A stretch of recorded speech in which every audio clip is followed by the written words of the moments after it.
To the other top story in our world tonight, Israeli warplanes kept up their assault on the Gaza Strip today. Targets included the Islamic University, a significant cultural symbol to the militant group Hamas. Hamas, meanwhile, sent more rockets even deeper into Israeli territory. Nearly 300 Palestinians have been killed in this latest round of fighting. The war of words flared up, too, with Israel saying the operation may expand on the ground and Hamas threatening a new intifada. The CBC's Peter Armstrong reports.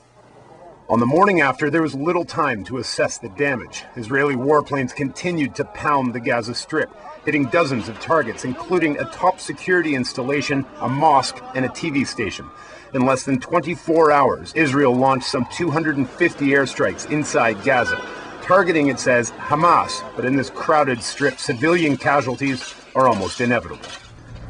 Along the border of the tiny Gaza Strip, Israel is amassing troops and armor. The army called up thousands of reserve soldiers. Throughout the day today, we've seen tanks like this being unloaded off flatbed trucks, being brought south and deployed into this area, at least raising the possibility that Israel is about to now engage in a ground assault of Gaza. Gazan militants continued their barrage of rockets on southern Israel. At least one rocket reached the Israeli town of Ashdod, the longest range attack so far.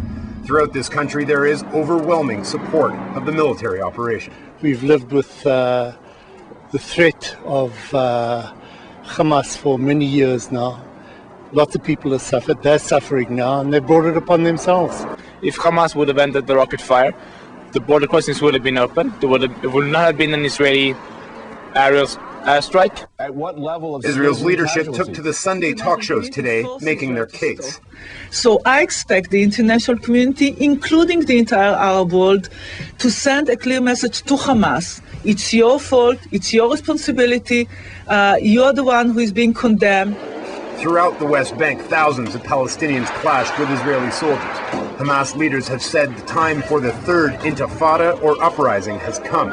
Palestinian President Mahmoud Abbas, a fierce rival of Hamas, has called on the Islamic group to restore a truce with Israel. We want to protect every drop of the blood of our people, he says. In New York, the United Nations Security Council expressed concern about the escalating situation in Gaza.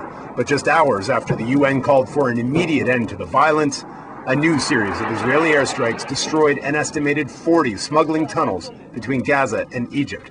The tunnels had been used to bring in weapons, but as the Israeli siege here tightened, they became the main, if not only, source of goods. With the tunnels gone, the people of Gaza are left all the more isolated and ever more desperate. Peter Armstrong, CBC News on the Israeli-Gaza border.